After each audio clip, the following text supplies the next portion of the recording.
시편 133편 1절에 있는 말씀입니다. 보라, 형제가 연합하여 동거함이 어찌 그리 선하고 아름다운고.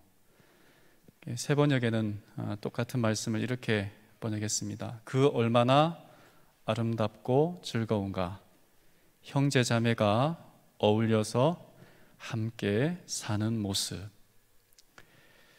오늘은 사랑하는 것을 멈추지 맙시다 라고 하는 제목으로 함께 말씀을 나누고자 하는데요, 5월 화요일은 누가복음 15장에 있는 비유를 가지고 함께 말씀을 나누고자 합니다. 우리나라의 자영업자의 비중이 굉장합니다. 이렇게 보시면 다른 나라에 비해서 월등하게 많은 것을 우리가 볼 수 있을 겁니다. 그래서 OECD 평균보다도 훨씬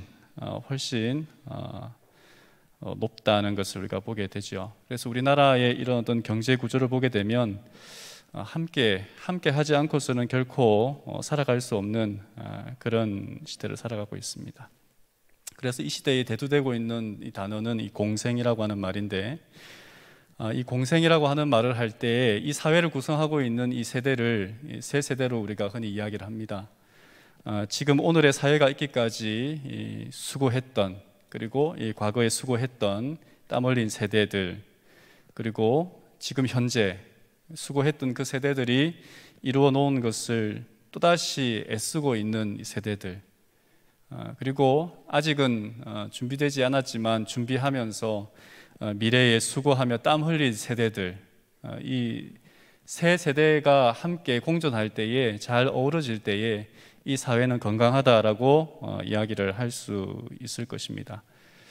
그런데 오늘 이 시대는 이 공생, 더불어 함께 사는 삶보다는 불화하고 서로가 서로를 향하여 질투와 그리고 논쟁을 서슴지 않는, 심지어는 인신공격까지 가는 그런 시대에 저희는 살아가고 있습니다. 우리가 잘 아는 그 미국 흑인 인권 운동가였던 침례교 목사였던 마틴 루터 킹 목사를 아실 겁니다. 그리고 우리가 잘 아는 미국의 또 다른 유명한 대통령이죠, 링컨 대통령. 둘 다 공통점이 있다면 사람들의 인권을 위하여 애를 썼다는 것입니다. 그런데 흑인 인권 운동에 있어서는 사실 마틴 루터 킹 목사가 링컨 대통령보다 훨씬 더 뛰어나다라고 이야기를 할 수 있을지 모르겠습니다. 1863년 링컨 대통령이 이 전쟁을 불사하고 그리고 노예 폐지 운동을 일으켰더랬습니다. 그렇게 북부군이 승리하였지만 어떤 노예 해방이 이루어지기 선언이 일어나기는 했지만, 그러나 진정한 노예 해방 운동은 일어나지 않았습니다. 노예 해방이 되었지만 다시 그들의 어떤 의식적인 자립이 일어나지 않았기 때문에 다시 돌아와서 노예의 삶으로 돌아가던 사람들이 있었습니다. 그로부터 100년 후에 1863년 이 마틴 루터 킹 목사가 이제 또다시 이 흑인들과 함께 인권 운동 그리고 무폭력 행진을 하게 되는 모습을 보게 됩니다. 그때에 미국은 여전히 이 흑인들에 대한 어떤 그 사회적 편견이랄까요, 인권, 그리고 그들과 몸이 닿이는 것도 싫어했던 그런 시대였습니다. 그래서 우리가 잘 아는 보신 분도 계시겠습니다만, 히든 피겨스라고 하는 이 영화, 아카데미상에서 작품상을 받았던 영화이기도 한데요, 실제로 있었던 그 미 우주 항공국 나사에서 있었던 그 흑인들이 어떻게 차별을 받으며 아무리 능력이 있고 뛰어나도 차별을 받았는지에 대한 이야기들이 담겨 있는 것들을 보게 됩니다. 근데 마틴 루터 킹 목사, 링컨 대통령은 그냥 노예 해방을 선언했다는 것으로 끝이 났다면, 마틴 루터 킹 목사는 흑인과 백인이 함께, 그러니까 지금까지는 흑인과 백인이 따로, 혹은 그들이 피해보고 그들이 손해보았던 것을 대갚아주거나 더 많은 것을 얻어야 한다는 것이 흑인 인권 운동가들의 이야기였다면, 마틴 루터 킹 목사의 이야기는 흑인과 백인이 함께라는 것을 강력하게 주장했습니다. 함께, 그러니까 우리만 따로가 아니라 함께라는 말이죠. 그래서 우리가 잘 아는 마틴 루터 킹의 목사의 연설은 이렇습니다. 나에게는 꿈이 있습니다. 어느 날 조지아와 미시시피와 엘라베마에 이르기까지 옛날 노예의 아들들이 옛날 노예 주인의 아들들과 함께 형제처럼 살게 되는 꿈입니다. 나에게는 지금 꿈이 있습니다. 어느 날 백인 어린이와 흑인 어린이가 형제와 자매처럼 손을 잡게 되는 꿈 말입니다 라고 이야기를 했습니다. 함께 살아가는 세상, 함께 무엇인가를 이루어가는, 그래서 이 루터 킹 목사의 이야기가 감동적이었던 것은 흑인들만 좀 잘 봐달라는 게 아니었습니다. 우리가 함께 살 때에 백인 당신들이 승리하는 것이고, 백인 당신들이 흑인들과 함께 할 때 진정으로 당신들은 승리자가 되는 것이라고 이야기를 했고, 백인들이 거기에 많은 공감을 했더랬습니다. 누가복음 15장에는 세 가지 비유가 나옵니다. 이번 5월 달에 좀 살펴볼 내용이기도 한데요. 이 비유가 시작된 것은 바리새인들과 서기관들, 그들은 세리라든지 죄인들과 함께하는 삶을 원하지 않았어요. 자기들은 의롭고 자기들은 구원받을 사람인데 구원받지 못할 사람들과 함께하는 예수님의 모습을 이해하지 못했습니다. 그래서 누가복음 15장의 이야기의 시작은 사실은 함께하지 못하는 이 세상 사람들, 그 시대의 사람들에게 예수님이 어떻게 함께 살아가야 하는지에 대하여 이야기하고 있는 내용입니다. 누가복음 15장은 이렇게 시작합니다. 모든 세리와 죄인들이 말씀을 들으러 가까이 나아오니 바리새인과 서기관들이 수군거려 이르되 이 사람이 죄인을 영접하고 음식을 같이 먹는다 하더라. 예수께서 그들에게 이 비유로 이르시되, 그러면서 세 가지 비유가 나오는 거거든요. 수군거렸다라고 하는 말은 그 헬라의 미완료형인데 예전부터 계속 끊임없이 한 번이 아니라 계속하여 예수님의 이런 모습들을 굉장히 못마땅한 모습으로 이야기한 거예요. 죄인들과 함께 어울리고 세리들과 함께 어울리는 예수님의 모습을 굉장히 못마땅하게 하고 거기에 대하여 불평불만하는 것입니다. 그래서 예수님이 작심하고 여기에 대하여 너희들이 바리새인들과 그리고 세리들이 죄인들과 의인이라고 하는 사람들이 함께 하지 못하는데 그렇다면 이 이야기를 좀 들어볼래? 라고 하는 부분이 오늘 이야기의 시작입니다. 우리가 잘 아는 것처럼 이런 양의 비유, 99마리를 두고 한 마리 양을 찾으러 가는 이 목자의 이야기를 우리가 잘 알고 있습니다. 그 당시 사람들, 특별히 목자들은 이 비유에 대하여 분명하게 알고 있을 테고, 그리고 한 드라크마, 한 동전 하나 잃어버린 것인데요. 그 당시 여인들은 이 결혼식을 할 때 남편이 뭐라 그럴까요? 이렇게 예물 같은 선물로 10개의 드라크마를 줍니다. 그 중에 하나를 잃어버린, 그러니까 여인들은 이 이야기를 너무나 잘 알고 있었죠. 그 한 동전이 얼마나 중요한 것인지. 그리고 잃어버린 아들의 비유입니다. 그러니까 목자든 여인이든 그리고 일반 사람들이든 누구나 다 알 수 있는 비유로 예수님께서 무언가를 말씀하고 싶었던 것입니다. 당시 헬라 문화에도 이 비슷한 이야기가 있었다고 합니다. 이어령 선생의 어떤 그 책을 보니까 그 당시에 예수님 당시에 이때의 헬라 문화에 어떤 비유가 있었냐면, 착한 아들과, 그러니까 장남이 착하고 둘째는 망나니의 삶을 살아가던 어떤 그 아들이 있었는데, 근데 이 아들들이 함께 갔다가 해적들에게 붙잡혀가요. 둘 다 붙잡혀갑니다.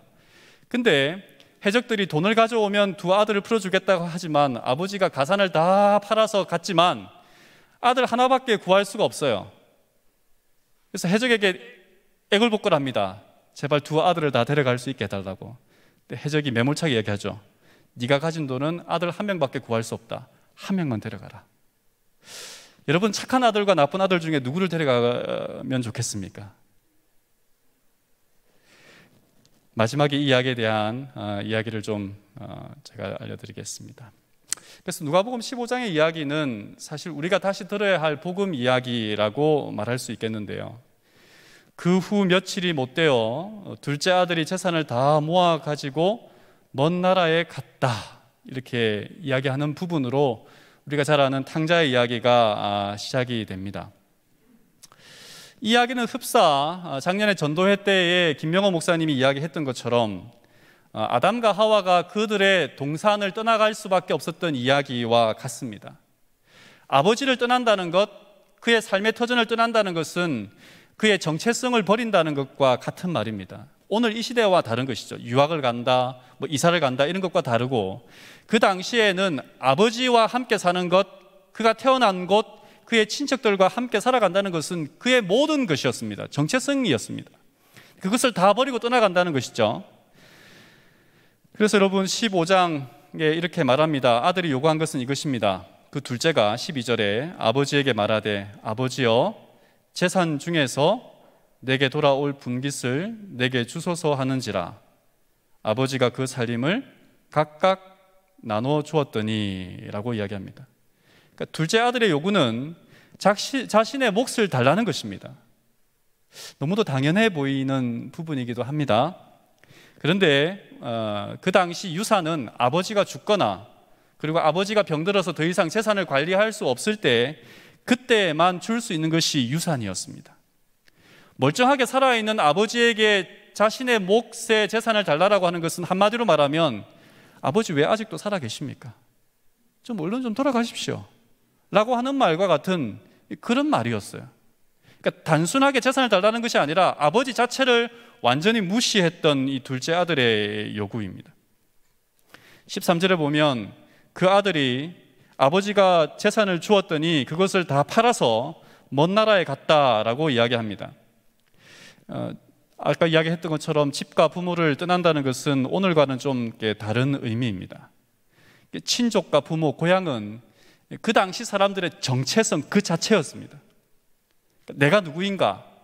라고 하는 부분에 대한 분명한 것이었어요. 그래서 부모와 고향은 위험에 처한 자신을 보호해 줄 수 있는 유일한 보험, 이 보호자와 같은 것이었는데 그것을 다 버리고 내 갈 길을 가겠다라고 했던 그 아들의 모습인 거죠. 근데 아버지의 모습을 보면 아버지가 그 살림을 각각 나눠 주었다라고 이야기를 하고 있는데, 이 살림이라고 하는 말은 이 생명이라고 하는 말로 번역할 수 있는 단어입니다. 생명.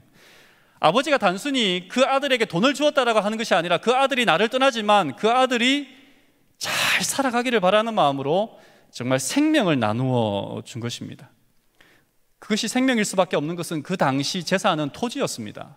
그러니까 아버지가 자신의 토지를 나누어 준다는 것, 팔아서 미리 준다는 것은 어쩌면 자신의 생명을 당겨서 그 아들에게 허락하는 거예요. 근데 그 살림을 그렇게 아버지는 주었습니다만은 둘째 아들은 뭐라고 얘기하냐면 재물을 다 모아가지고, 아버지는 살림을 주었다라고 하는데 아들은 재물을 다 모아서 갔다라고 이야기합니다. 여기서 재물이라고 하는 말은 그 자체, 그냥 돈 그 자체입니다. 그러니까 아버지가 이것을 어떻게 일구었는지, 우리를 위해서 어떠한 수고를 했는지 그거 다 필요 없고, 하나님이 우리를 얼마나 사랑했는지 다 필요 없고, 나는 내 살 길을 가겠다라고 하는 것이죠. 그래서 이 아버지의 재산은 이 아들에게는 그 창세기에 나오는 3장에 나오는 것과 똑같은 거죠. 먹음직도 하고 보암직도 하고 그냥 탐스럽기도 한, 그냥 자신에게 마음에 드는 그런 것뿐이었습니다. 아버지는 생명의 수단으로 주었지만 작은 아들은 자기가 원하고 바라는 행복과 기쁨을 위해서 그냥 모든 것을 소비하는 일에만 집중하는 모습을 보게 되는 것입니다. 여러분, 우리에게 생명이 있다는 것, 그것은 잘 아는 말처럼 우리에게 시간이 주어졌다는 것, 생명이 있다는 것은 하나님께서 기회를 주신 것입니다. 세월이라는 말, 흘러가는 시간이라고 하는 말은 기회라는 말로 이렇게 다시 번역되어 있죠. 그리고 아끼라라고 하는 말은 살아 건져 올리라 이 말입니다.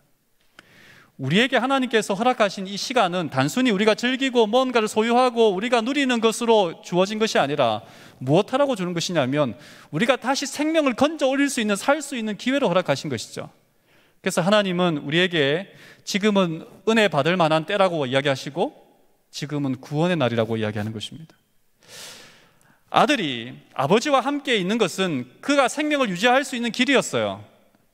그런데 아들이 아버지를 떠나가는 모습을 보면서 이 땅을 하나님 없이, 아니 하나님이 우리의 아버지라고 말하면서 살아가는 우리들의 모습 아닐까 하는 생각을 해봅니다. 여러분, 큰아들과 작은아들에 대한 이야기를 다음 주에도 계속 할 텐데, 누가 더 낫나?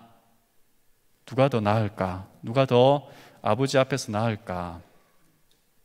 누가복음 15장에 보면 나중에 이제 이야기를 우리가 다 아는 것처럼 동생이 돌아옵니다.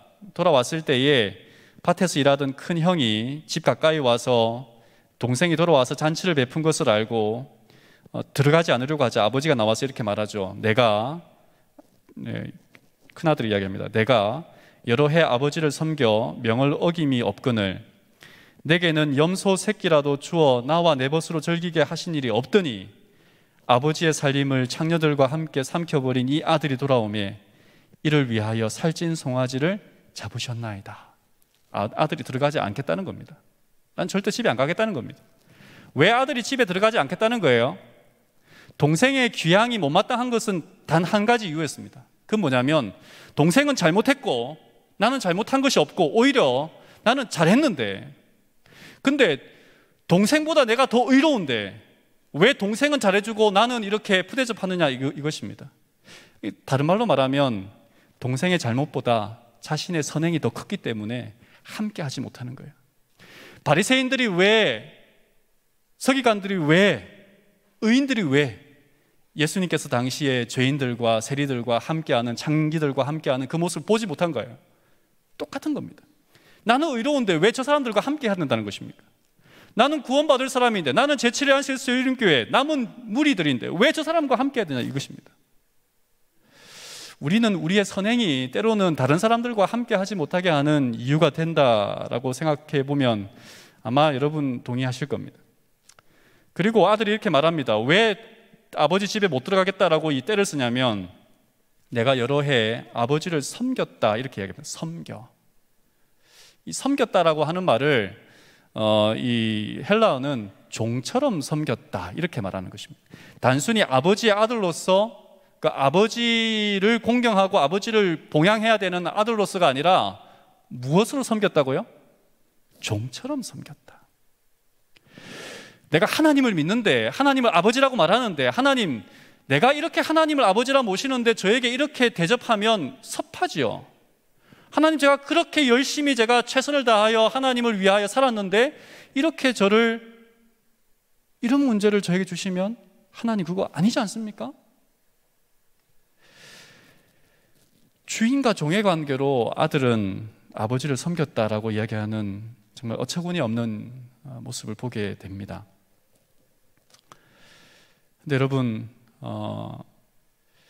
우리가 가만히 생각해 볼 필요가 있습니다.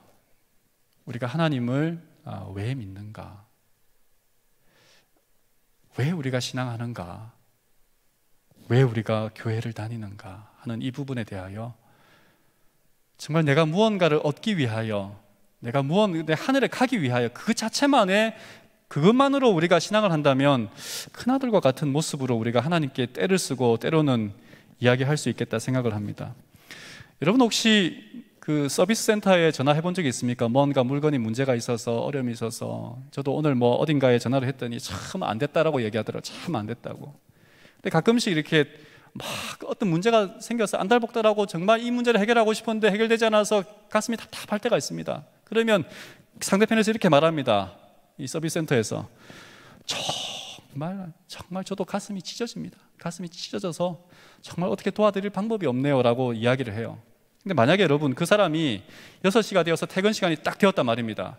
그러면 정말 그 앞에 상담 전화를 받아서 그 사람의 상담자의 이야기를 들으면서 가슴이 찢어진다라고 했던 그 사람이 정말 가슴이 찢어지는 마음으로 퇴근할까요? 아니면 모르겠다 그러고 이렇게 자기는 퇴근할까요? 어떠한 마음으로, 어떠한 생각으로 우리가 살아가야 할까? 교회에서는, 그리고 저는 이제 목사니까 단상에서는 그럴듯하게 교인들 앞에서는 그렇게 이야기할 수 있으나, 그러나 보이지 않는 곳에서, 사람들이 보이지 않는 곳에서, 나 혼자 있는 곳에서 어떠한 삶을 살아가느냐에 따라서 진짜 우리가 그리스도인이냐 아니면 종교인이냐. 그래서 언제나 어디서나 그리스도인, 언제나 어디서나 아들이어야 하는데 아버지 앞에서 자신이 얻고자 하는 것을 얻기 위하여 아버지를 섬겼다라고 하는 것이죠. 첫째 아들은 그랬고, 둘째 아들은 어떻게 시작했냐면 그냥 자기의 욕심대로, 첫째 아들은 숨겨가면서 자기가 얻고 싶은 것을, 원하는 것을 얻으려고 했고, 둘째 아들은 대놓고 아버지 앞에 부려막심하게 나갔던 거죠. 누가 더 나은가? 제가 앞에 서두에서 이야기했던 이야기입니다. 두 아들이 해적의 납치가 되었고, 첫째 아들은 착하고 둘째는 망나니입니다. 아버지는 한 사람만 구할 수 있는 돈이 있다 그랬죠. 둘째가 이렇게 말합니다. 망나니 짓을 한 아들이 이렇게 이야기합니다. 아버지, 저는 이미 병에 걸려서 저를 데려가도 얼마 살지 못합니다. 나쁜 짓을 워낙 많이 했고 아버지 속을 썩혀드렸으니 착한 형을 데려가세요. 이렇게 말했어요. 아들이 회개한 거죠. 어떻게 보면 아버지 앞에 저는 나쁜 짓 많이 했잖아요. 그리고 저는 이제 병들어 죽게 되었잖아요. 저 놔두고 그냥 형 데려가세요. 그때 아버지가 이렇게 말합니다. 그 헬라 시대에, 그 당시에 헬라 문화에서 나온 이야기는 아니다. 형은 선하고 너는 나쁘니 널 데려가마. 예수님도 이 이야기를 알았고 그 당시 사람들도 이 이야기를 알았을 거예요. 이 이야기의 어떤 극대화시킨 부분이죠. 실물교훈에는 이 탕자 이야기에 대하여 이렇게 말합니다. 그대가 하나님의 자녀라고 주장하지만 그 주장이 사실이 되기 위해서는 죽었다가 살았으며 잃었다가 얻은 자가 내 동생이 되어야 한다. 그는 가장 밀접한 끈으로 그대에게 붙들어 메어져야 하는데 이는 하나님께서 그를 아들의 한 사람으로 인정하시기 때문이다. 우리가 정말 하나님의 자녀라고 주장한다면 내가 별로 좋아하지 않고 나에게 손해를 끼치고 그 사람이 있으므로 나에게 이득이 오지 않는 그 사람을 뭐라고 해야 된다고요? 내 동생으로 삼아야 한다는 것이죠. 내 형제로 삼아야 하는 것이죠. 여러분, 꼴 보기 싫은 사람 있죠? 그 사람 안 봤으면 좋겠다는 사람 있죠? 그 사람이 내 형제가 될 때 나는 누구라고 이야기할 수 있다고요? 하나님의 자녀라고 이야기할 수 있다고요. 오늘 뉴스에 참 재미있는 뉴스가 하나 나왔습니다. 이게 정말 기부도 많이 하고 세계 최고의 갑부 중에 한 사람이죠. 빌 게이츠라고 하는 사람입니다. 이 사람이 오늘 이혼 발표를 했어요. 그렇게 인고 부부라고 저는 생각했거든요.